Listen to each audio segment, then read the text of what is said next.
नमस्कार दोस्तों, बहुत बहुत स्वागत है आपका हमारे इस चैनल पे। कल जहां सिवान कोर्ट में पेश किया गया था ओसामा साहब को, जो पूर्व सांसद मोहम्मद शहाबुद्दीन के बेटे हैं, इनको कोटा पुलिस ने गिरफ्तार किया है एक मामले में। और वो मामला ये है कि इनके ऊपर एक शांति भंग करने का आरोप लगाते हुए कोटा पुलिस ने गिरफ्तार किया और उसके बाद बिहार पुलिस को देती है। बिहार पुलिस को देने के बाद बिहार प्रशासन जो है कल इनको सिवान कोर्ट में पेश करता है। उसके बाद ही जो मामला है और गहन हो जाता है, इसलिए क्योंकि कोर्ट इनको न्यायिक हिरासत पे भेज देता है।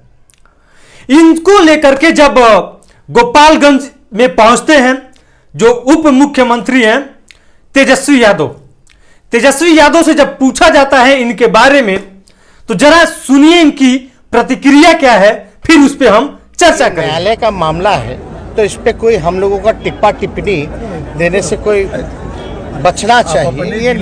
ये न्यायालय का मामला है, न्यायालय जो है वो देखे। सहानुभूति के रूप में मिलने जाएंगे। हमारा दूसरा सरकारी कार्यक्रम है। इनको आप सुन रहे थे, ये थे उप मुख्यमंत्री तेजस्वी यादव ये कहते हैं कि देखिए, ये जो मामला है ये कोर्ट का मामला है और इसमें हम कोई टिप्पा टिप्पणी नहीं करेंगे।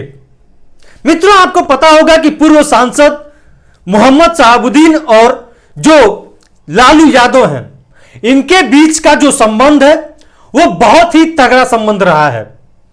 इसके वजह से मीडिया भाई लोग भी ये सवाल कर देते हैं कि क्या कोई टिप्पणी करेंगे। जो मोहम्मद शहाबुद्दीन के बेटे ओसामा साहब जेल गए हैं, उन्होंने साफ तौर पे कहा कि ये कोर्ट का मामला है और इसे कोर्ट देखेगा, न्यायालय का मामला है, न्यायालय देखेगा।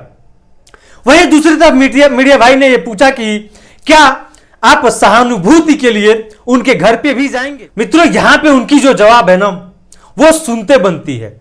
वो कहते हैं कि भैया, हम यहां सरकारी काम के लिए आए हैं और ये कोई सवाल ही नहीं बनता है कि मैं वहां पे जाऊं।